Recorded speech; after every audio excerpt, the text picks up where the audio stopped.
Tracy was 20 years old, a twin, but not treated like one. She lived in a small house with her mother and twin sister Tehila. Their father had died many years ago, and since then everything changed.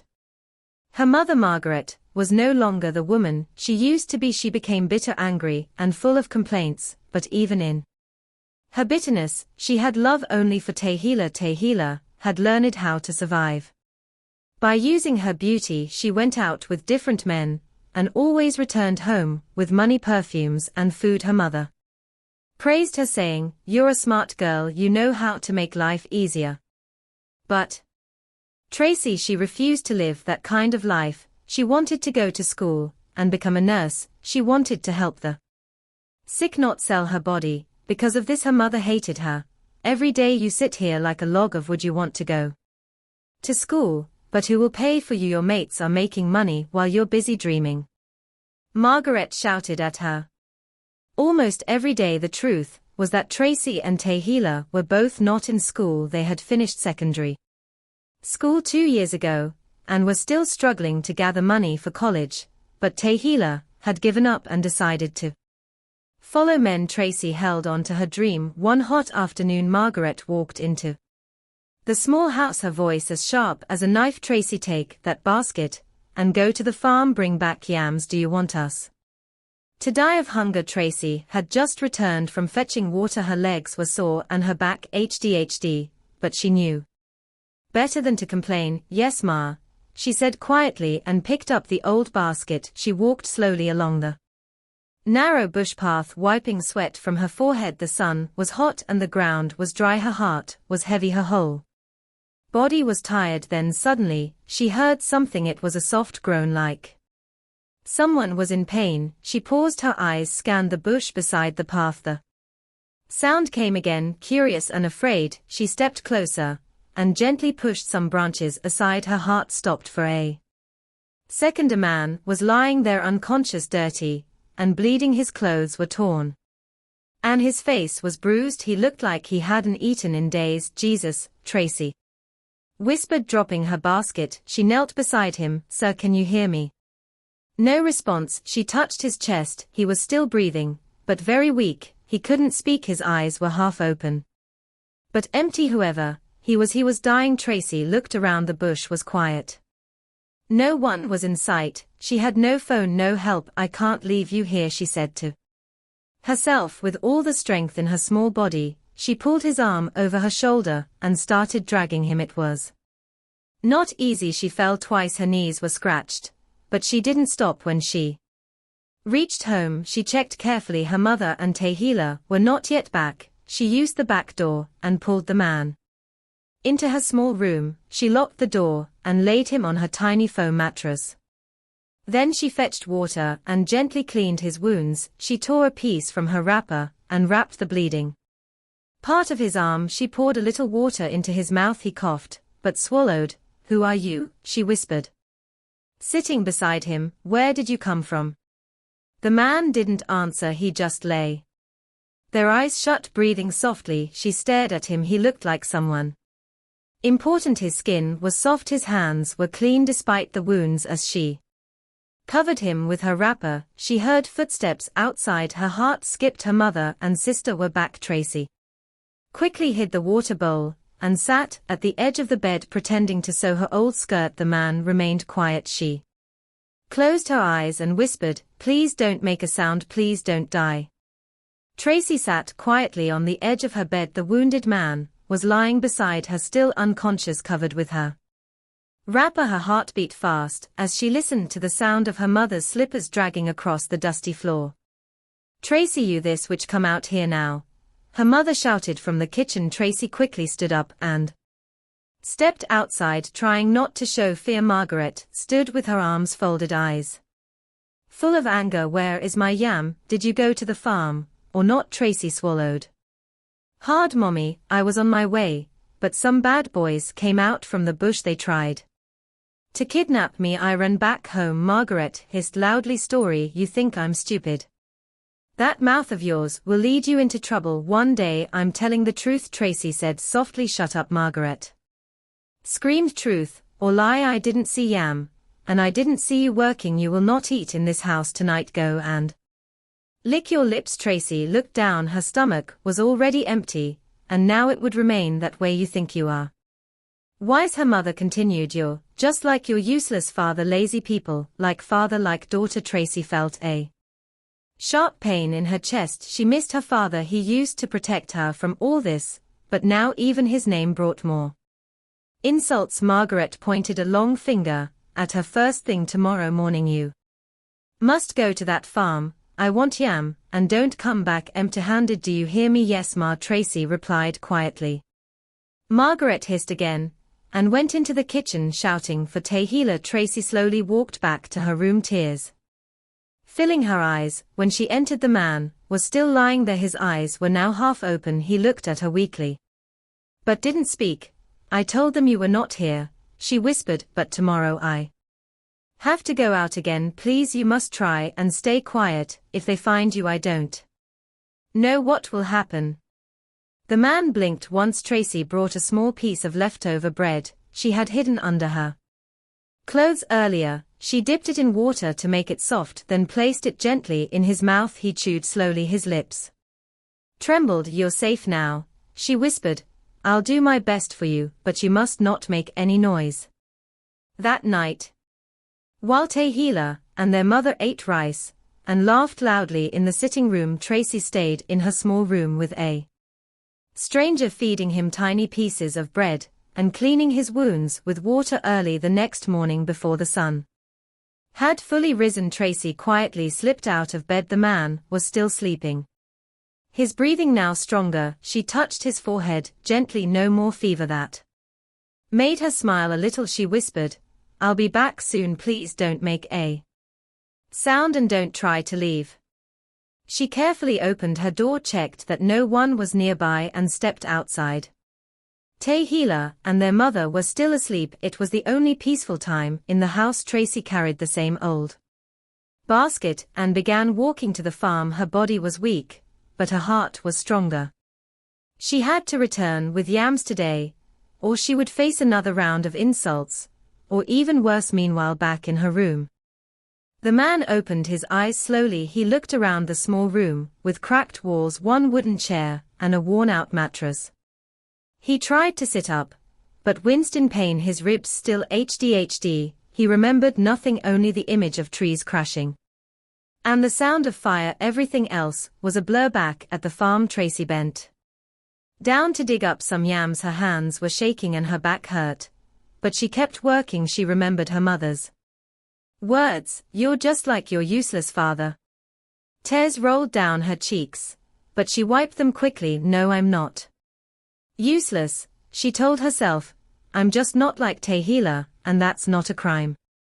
After harvesting 5 yams, she rested a little, then tied them in her basket and began the walk home. As she neared the house, she saw Tehila standing at the gate looking at her nails. See who's finally back, Tehila said with a smirk. Did the bush rats greet you today too?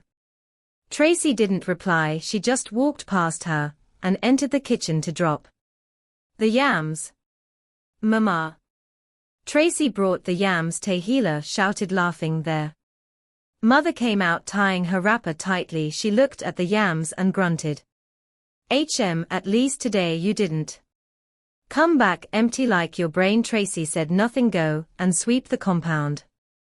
After this, then wash the dishes and clean the toilet. Lazy child, her mother added. Yes, Tracy said softly and walked into her room. She shut the door behind her and quickly turned to the man. He was awake, sitting up and staring at her with weak eyes. Are you okay?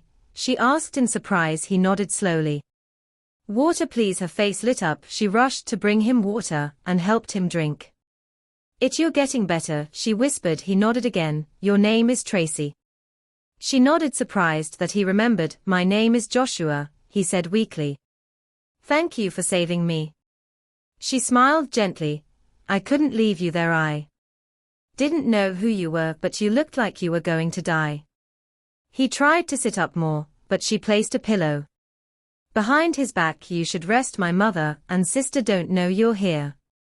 If they find out, she paused, they will chase you out, or worse. He looked around.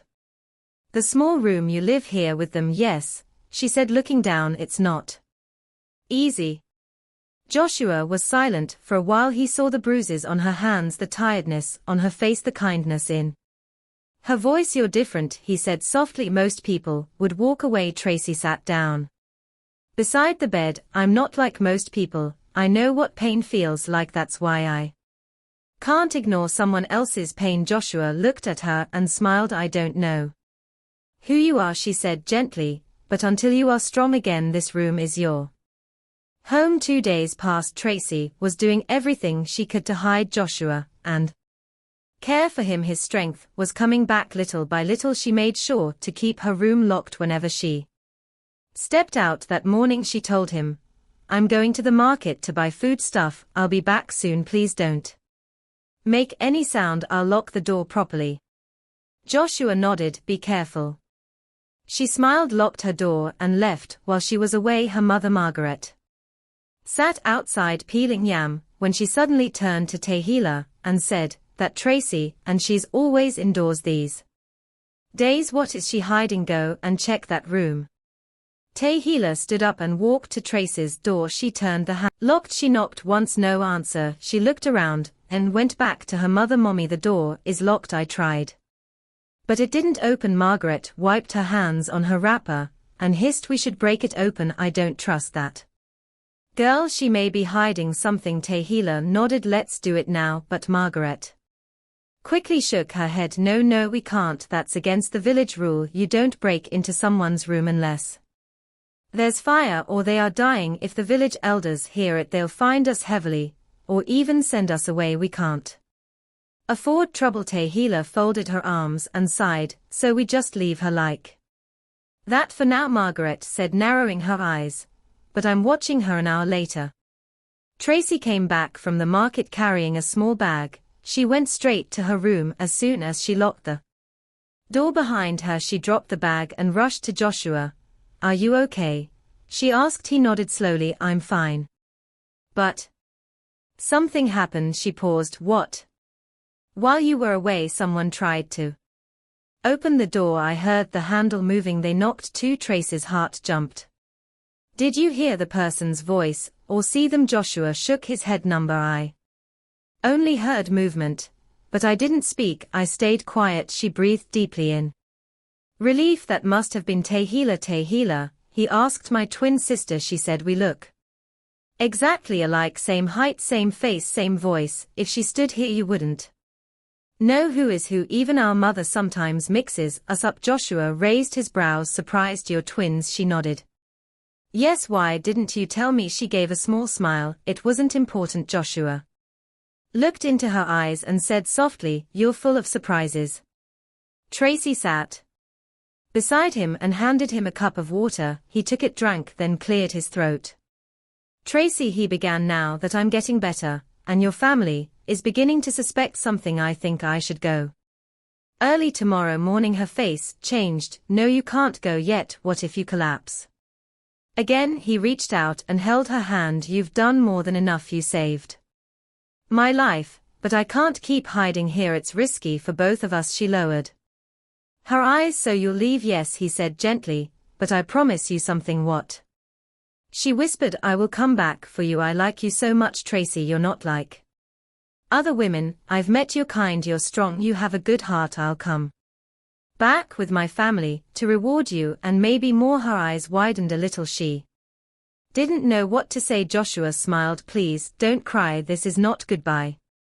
It's just the beginning. She wiped her eyes with the back of her hand and nodded. Okay, she whispered. I'll wait. The night felt longer than usual, but Tracy didn't sleep much. She kept waking up to check on Joshua. He was resting peacefully, but her heart was not. She knew he would leave in the morning.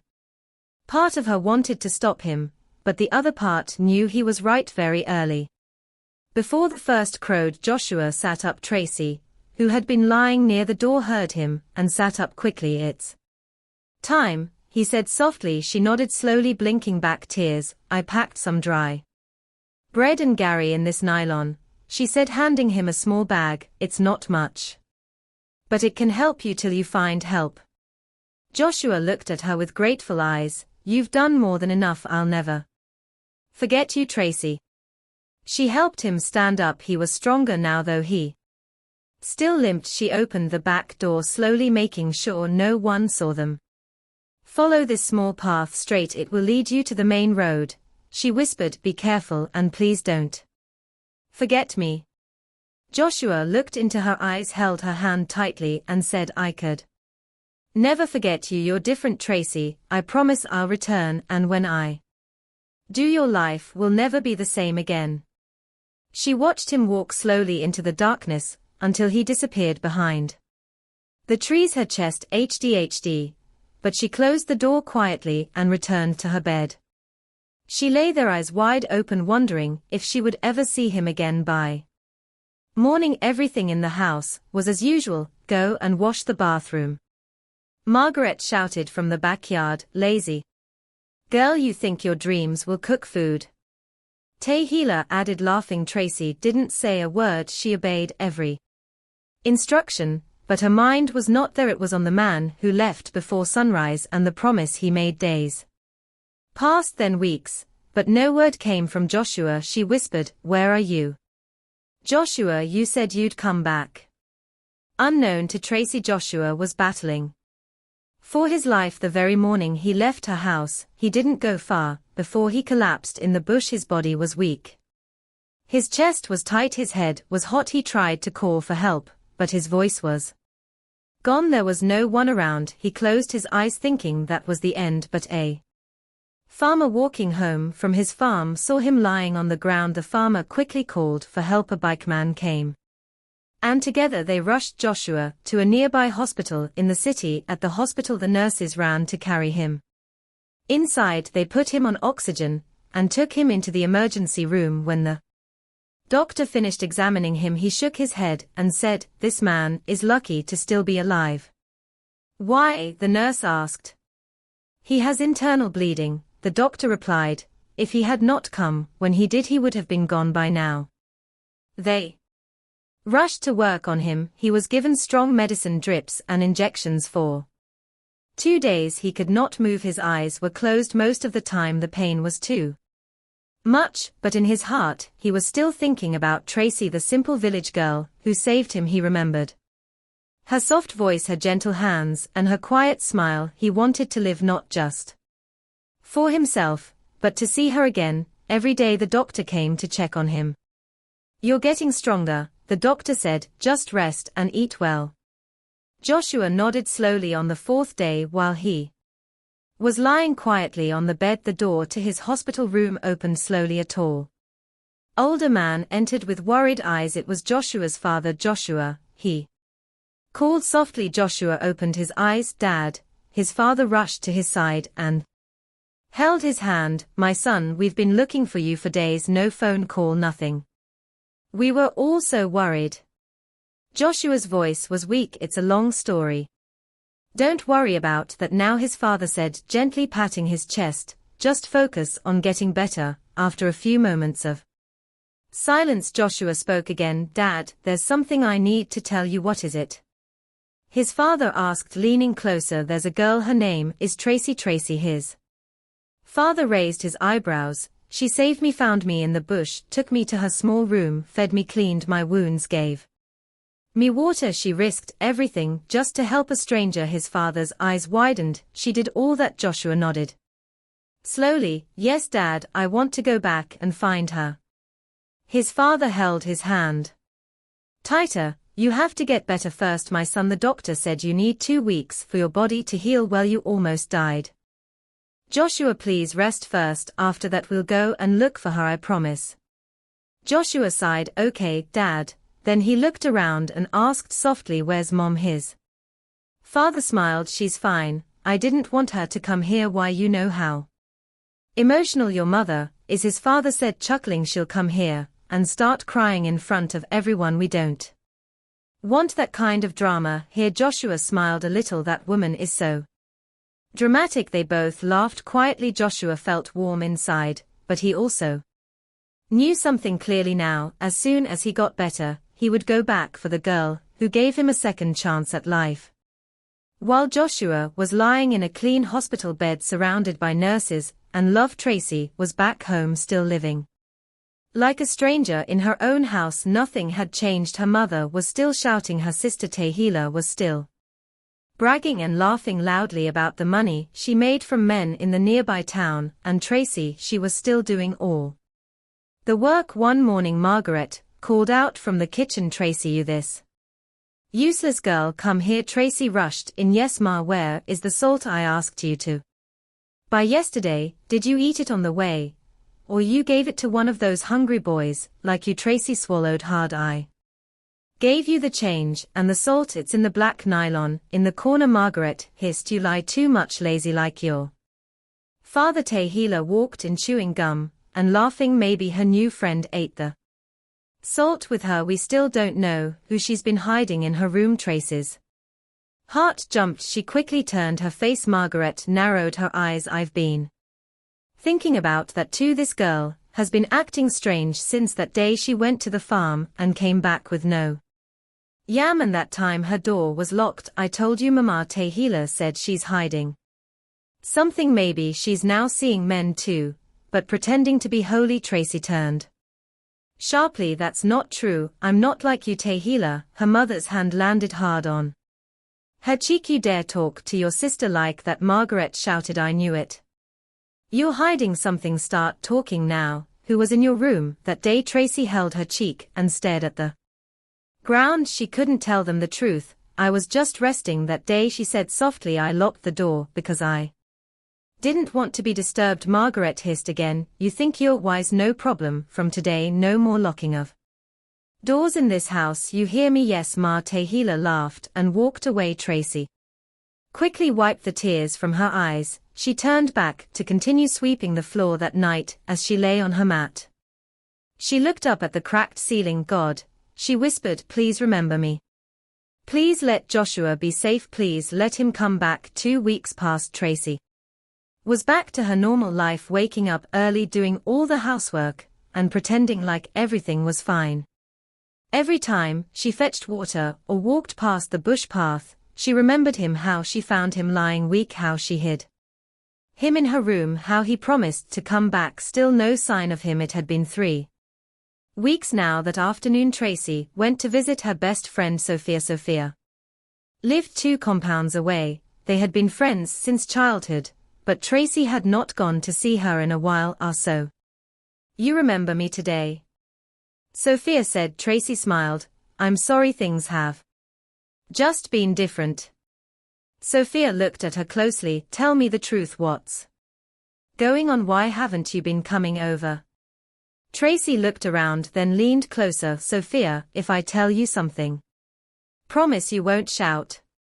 Sophia raised her eyebrow. "Now you're scaring me. Talk, please." Tracy took a deep breath. "I found a man." Sophia's eyes widened. "Wait, what? I mean, I saw a man in the bush." Tracy continued. "He was dying. I brought him home, hid him in my room 4 days and took care of him." Sophia's mouth fell open. "Jesus, and you didn't tell me, your best friend?" "I couldn't," Tracy said softly. "Everything happened so fast. And I was scared my mother and Tehila would find out." Sophia folded her arms. "So this is why you stopped coming to my house? You were busy hiding men in your room." Tracy, "I thought you were different." Tracy laughed and rolled her eyes. "Shut up, you stupid girl. Who told you it's men I hid?" "I said man, not men." Sophia burst into laughter. "I was just joking." She moved closer. "So, is he fine? I mean, is he handsome?" Tracy smiled shyly. "Yes, he's very handsome, and kind. I really like him." "Wait, like, or love?" Sophia asked, teasing. Tracy dropped her head. "I love him, I really do." Sophia blinked. "Wow, he told me he will come back for me." Tracy added, "But it's been 3 weeks now. I haven't heard from him. I don't know what's happening. Maybe something happened to him, or maybe he has forgotten me." Sophia touched her arm gently. "I don't think he has forgotten you. Some men are just slow." Then she smiled again and said jokingly, "Madam, snap out of this love thing. Let's focus on how we'll get money to enter our nursing school." Tracy laughed. "You're right. But as they both laughed and talked, deep down in Tracy's heart a small prayer was rising: please God, let him come back. 5 days later the sun was already hot when Tracy's mother, Margaret, shouted her name. Tracy, take the cutlass and go to the farm today. You must clear the land, don't come back till evening. Tracy stepped out slowly, tired and weak. But Mama, I can't finish all that work alone, she said, her voice low. I don't care, Margaret replied sharply. Finish everything, we must start planting by next week, then let Tehila join me. Tracy added, I can't be the only one doing all the farm work. Margaret's face changed. So you're comparing yourself to Tehila? It's Tehila that brings money into this house, she provides for us. You, what do you do? Tracy was angry now. What kind of mother are you? I haven't even eaten since yesterday, and you want me to go to the farm with an empty stomach? Margaret hissed, I don't care, go now, you lazy girl. Tracy wiped her tears and picked the cutlass and began the long walk to the farm, her stomach empty and her heart full of pain. 30 minutes later a sleek black car drove quietly into the compound. Inside the house, Margaret and Tehila were chatting when they heard the sound. Tehila peeked through the curtain. Mama, a car just parked in front. Margaret stood quickly, a little afraid. Let me go and check. She walked out and met two well-dressed men standing beside the car. One was young and handsome, the other was older and calm. Good afternoon, Ma, the younger man said with a warm smile. My name is Joshua, and this is my father. Good afternoon, sir, Margaret replied, a bit confused. The young man spoke again. We came to see your daughter, Tracy. Margaret's eyes widened, but she kept her cool. She saved my life when I was close to death. She found me in the bush and took me to your house. She hid me in her room for days and took care of me. If not for her, I would be dead by now. Margaret's eyes widened in shock, but she quickly forced a smile. So this foolish girl hid a man in my house and I didn't even know, she thought angrily, but outside she laughed sweetly. You are welcome, my handsome in-laws, she said with a wide smile. Please come inside. She took them into the living room and offered them chairs to sit. Let me go and call Tracy for you, she said politely, but she didn't go to the farm. Instead, she rushed to Tehila's room. Tehila, she whispered sharply, that man Tracy was hiding is now here, and he's rich. We can't miss this opportunity. Tehila's eyes widened. So what should we do? Margaret looked serious. Since Tracy is not around and you both look exactly the same, he won't know the difference. You must pretend to be her. Tehila hesitated. What if he finds out? He won't, Margaret said quickly. At least not today. Act sweet and gentle. Say yes to everything. Tehila nodded slowly.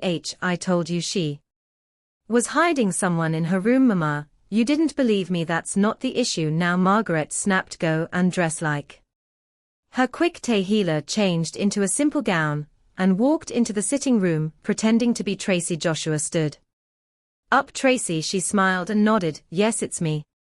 Joshua and his father greeted her warmly. You're really beautiful, Joshua's father said, and polite too. Joshua smiled. My father and I are here because I want to marry you. If you agree, we would like to pay the bride price today. Before he could finish, Tehila said, yes, I agree. Joshua was surprised. This is strange. He thought Tracy was shy. She would never say yes so fast, but he didn't want to embarrass her, so he brushed it off. What about your twin sister? Joshua said, looking at Tehila. Oh, she's now in school. Tehila lied, but you'll meet her soon, my love. Joshua smiled. All right. Margaret quickly called the village elders. They came with joy. Soon drinks were shared. The bride price was paid. Everyone was laughing and celebrating. But far away in the hot sun, the real Tracy was still clearing the farm, with sweat pouring down her face. She didn't know her life was being stolen at home. Not too far away, Sophia heard the news from a neighbor in the village. Did you hear a man named Joshua is in Margaret's house. He came to marry Tehila. The neighbor said. Sophia stopped walking. Wait, Joshua, which Joshua, the rich one? They said he came with his father. Sophia's heart beat faster. Joshua, the same one Tracy told me about, the one she hid in her room. She rushed straight to Margaret's house. When she reached the gate, the noise and celebration had already started. She pulled Margaret aside and asked, "Mama, where is Tracy?" Margaret smiled quickly. "I don't know." "What do you mean you don't know?" Sophia asked, frowning. "Has she gone to the market or the farm?" Margaret looked away. "I don't know where she went." She didn't want Sophia to run to the farm and call Tracy. Sophia looked at her suspiciously. "Are you hiding something?" "Why would I hide anything?" Margaret said, pretending to laugh. Sophia walked away, angry and confused. "Something is not right. Joshua is here, but they say he came to marry Tehila. Are these people playing tricks?" She turned and said to herself, "I must find Tracy before it's too late." As she walked faster, her feet suddenly stopped, then she gasped and whispered, "The farm." She turned sharply and ran as fast as she could through the narrow path that led to the farmland. Her slippers hit the dusty ground hard, her skirt flying in the wind, sweat rolling down her forehead, but she didn't stop. She knew that was the only place Tracy would likely be. As she got closer, she saw a slim figure bending over with a hoe in hand, tired and covered in sweat. It was Tracy. "Tracy!" Sophia shouted, panting heavily. "Tracy!" Tracy dropped the hoe and turned around. "Sophia, what happened? Why are you running?" Sophia grabbed her arm, breathing hard. "It's Joshua. He's here. He came to your house." Tracy's eyes widened. "Joshua, he came back?" Sophia nodded yes, with his father. "But your mother didn't call you. She told them you were home, then went to call Tehila. I think Tehila pretended to be you." Tracy staggered back a little. "What I'm telling you the truth," Sophia cried. "They paid the bride price. There was a small ceremony everyone in the village is talking about it. I came straight here." Tracy's chest tightened. No, it can't be true. "Let's go," Sophia said, pulling her. "Maybe we can still catch them." They both ran back toward the village. Tracy's heart was racing, her legs felt weak, but she kept running. Her eyes were already wet with tears. By the time they reached the house, it was quiet. The guests were gone. The music had stopped. Tracy looked around, her eyes moving fast. "Where are they?" she asked. "No one." She pushed open the door and stepped inside. There, sitting alone on a wooden chair, was her mother, Margaret, looking tired and wiping sweat from her neck. Tracy stood in front of her, tears pouring from her eyes. "Mama, why?" Margaret looked up slowly. "You're back." "Yes," Tracy said, her voice shaking, "and I know what happened. You made Tehila pretend to be me. Why are you so wicked to me? Why do you hate me so much?" Margaret didn't answer. Tracy dropped to her knees. "What have I done to you? Why have you hated me since Papa died? Am I not your daughter too? You refused to be useful." Margaret said coldly, "You chose to suffer. Tehila brought money. You brought dreams. Dreams can't feed this family, so this is your payback." Tracy shouted. "To steal my chance at happiness, you let my own sister pretend to be me just because of money. You're always acting holy." Margaret said, standing up. "Now you know life is not about being holy, it's about surviving." Tracy covered her face and wept. "He came back, he kept his promise, and you let him go with the wrong girl." Sophia was standing at the door watching with red eyes. "You're heartless," she said to Margaret. "You don't deserve a daughter like Tracy." Margaret hissed and turned away. Tracy stood up weakly and walked into her room. She sat on her bed and cried into her wrapper. Her heart was broken, not just because Joshua was gone, but because it was her own mother and own sister who betrayed her. Sophia walked in and sat beside her, holding her hand. "I'm sorry, Tracy, I came as fast as I could." Tracy nodded, still crying. "Thank you, you're the only one who truly cares about me." "Do you want us to go to the city and look for him?" Sophia asked. Tracy shook her head. "He may think Tehila is me. He may already believe the lie. Tracy wiped her tears and stared at the roof. I don't know what to do now, but one thing I know, God sees everything. One day the truth will come out. Tehila was now in the city living in Joshua's mansion. She had everything beautiful. Clothes, shoes, perfumes, and a big room with a soft bed. The house was full of maids and security men, but even with all these things Tehila was not happy. Why? Because Joshua was not feeling her. From the day they arrived in the city, he had been cold. He spoke to her with respect, but no love. He never smiled at her the way she expected. He didn't hold her hand, didn't call her sweet names, and never touched her. One night, she came into his room wearing a short dress. She sat beside him on the bed and touched his hand. Baby, she said, trying to smile. You've been quiet since we got here. I'm your wife now. Let's enjoy ourselves. Joshua gently removed her hand. Please, I'm not in the mood. Tehila was shocked. What do you mean, am I not your wife? Joshua stood up and walked to the window. He stared outside for a while, then said, You're not the woman I fell in love with. Tehila's heart skipped. What are you saying?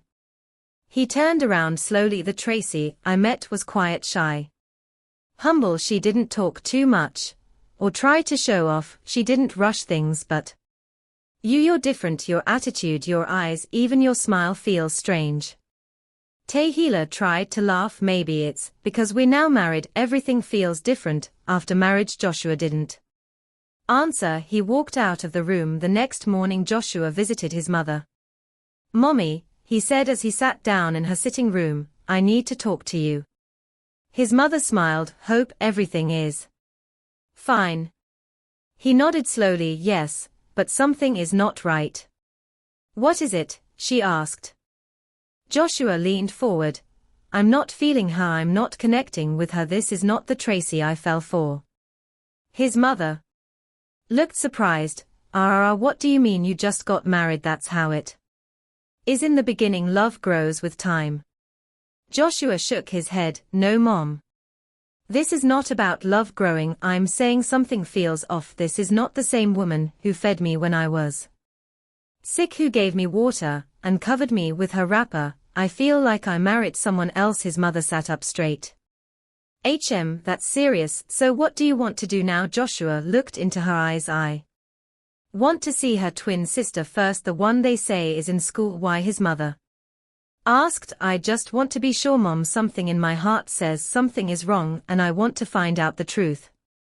Joshua's mother looked at him with concern. You want to see her twin sister, but what if it's just marriage tension you're feeling? Joshua shook his head. No, Mom, this is not ordinary tension. I don't feel connected to this woman. Her behavior is strange. Her eyes don't carry the same light. The girl I fell for was different, quiet, pure. This one acts like she's hiding something. His mother sat back and sighed. All right, if seeing the twin sister will give you peace, then go ahead, but please handle it gently.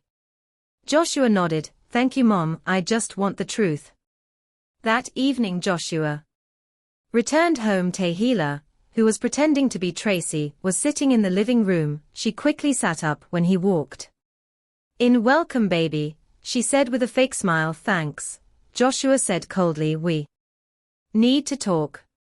Tehila swallowed hard. Okay, what is it? I want to visit your village again. I want to meet your twin sister. I've been thinking about her. Tehila's heart skipped. Why? I thought I told you she's in school. Joshua looked at her. Yes, you said so, but I want to see her with my own eyes. Tehila forced a smile. Sure, no problem, you will see her soon, but inside her heart fear was growing. What if he goes to the village and sees the real Tracy? What if he finds out the truth? That night Tehila told her mother everything over the phone. Mama, we're in trouble. Joshua wants to come to the village to see Tracy. Margaret shouted on the phone. Her. Why now? I don't know. Tehila whispered. He says I don't act like the girl who saved him. He's beginning to suspect something. Margaret paused for a moment, then said, listen, try to stop him from coming. Say anything, lie if you have to, just don't let him see her. But I can't hold him forever. Tehila said, if he finds out, everything is finished. As the call ended between Tehila and Margaret, the house fell silent. Margaret sat alone, tapping her finger on the table. She knew the truth was getting too close. Joshua was planning to return to the village to meet the real Tracy. That couldn't happen if he sees her. Everything will scatter, she thought. Then suddenly a wicked idea entered her mind. She stood up, picked her phone again, and called someone. I have a small job for you, she whispered. There's a girl I want you to take far away. Make sure she doesn't return, you know what I mean. The voice on the other side said, you want her gone forever? Yes, Margaret replied coldly. I want her gone, and don't mention my name to anyone. That evening, as Tracy was returning from the stream, two strange men grabbed her from behind. She struggled, kicked, and screamed, but no one heard her. They carried her into an uncompleted building. She cried until her voice broke. Why is this happening to me? Back in the city, Joshua packed his bag and told his driver, we're going to the village first thing tomorrow morning. When he arrived at Margaret's house the next day, she came out quickly and smiled like nothing was wrong. Joshua, my son, welcome again, she said sweetly. Good afternoon, Ma. Joshua replied calmly, please, I came to see Tracy's twin, your other daughter. Margaret's face changed slightly, but she kept smiling. Oh, that girl, she's still in school, or maybe she's with her useless boyfriend. That girl is so spoiled. I tried to correct her, but she refused to listen. Joshua looked at her quietly. All right, that's fine, let me bring food for you. Margaret offered pounded yam and a goosey. You'll enjoy it. No thank you, Joshua said. That's not what I came for. She laughed lightly. Okay, no problem, my in-law. When she returns, I'll let you know. Joshua nodded. Please do, I just want to meet her. After he left, Margaret went back inside, laughing wickedly. Look at this fool, she muttered. You think you are wise? By the time my daughter finishes your money, you will regret ever coming to this village. She sat on her chair proudly. Let Tracy rot wherever she is. Tehila is now the queen. Back at the old, uncompleted building where Tracy was kept, the place was cold and dark. She sat on the floor, shivering. Tears rolled down her cheeks as she whispered, Father, Lord, please forgive me if I have sinned. Please save me, Lord, don't let me die like this. One of the men guarding her turned angrily and shouted, shut up, pray all you want, you will still meet your God in 20 minutes. The other man added coldly, that's what your mother asked us to do. She said, we should finish you today. Tracy froze, her lips shook. My mother sent you to Unal alive. Me? Yes, one of them replied without shame. She said, you're disturbing their plans, and we don't joke with orders, especially from rich clients. Tracy's heart broke. She couldn't believe it. Her own mother wanted her dead, and for what? Because of a man. She looked up at the two men. Please, I'll give you our farmland, just let me go. The men burst into laughter. You must be mad, one said. Do you know how much your wicked mother paid us? Your farmland is nothing. Tracy cried harder, Lord, please, only you can help me now. Then something strange happened. Suddenly the two men began to yawn. One rubbed his eyes. I'm feeling sleepy. The other stretched his arms. Me too. What's happening? Before they could even say another word, both men fell to the ground fast asleep. Deep sleep. Tracy's eyes widened. She didn't understand what was happening, but she knew this was her only chance. She stood up quickly and ran as fast as she could, tears still falling from her eyes. She didn't know where she was running to. Her legs were weak. After some minutes she stopped under a tree, panting and crying, God, I'm tired, but I don't want to die. Then suddenly a calm voice came from behind the tree. A man dressed in white stepped out of the shadows. My daughter, he said gently, keep going. There is a bike man waiting for you on the main road. He will take you to your husband's office. Tracy turned sharply. Who are you? The man smiled. Just a helper. Run now before those wicked men wake up. The Lord has answered your prayers. Tracy didn't wait another second, she ran as fast as she could. Just like he said, she reached the main road. There under a tree sat a bike man. "Are you the one they sent to take me?" she asked, shaking. The man looked at her and said, "Yes, come quickly." She jumped on the back of the bike and they sped off as the wind blew. On her face she held tightly and cried again, but this time there were tears of hope. Back at the uncompleted building, the two men suddenly woke up. They looked around quickly. "She's gone," one of them shouted, jumping to his feet. The second one rubbed his head. "How? What happened?" "You were supposed to be watching her." "Me? You were the one sleeping like a log," the first man shouted. They started arguing loudly, blaming each other for her escape. "You've ruined everything," one said, raising his gun. "You want to shoot me? You're the one that failed."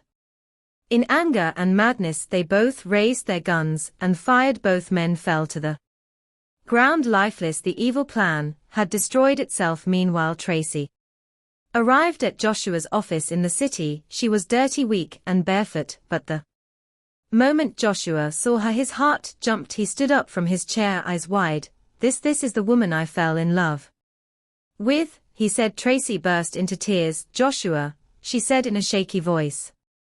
"It's me, the real Tracy." He rushed to her and held her gently. "What happened?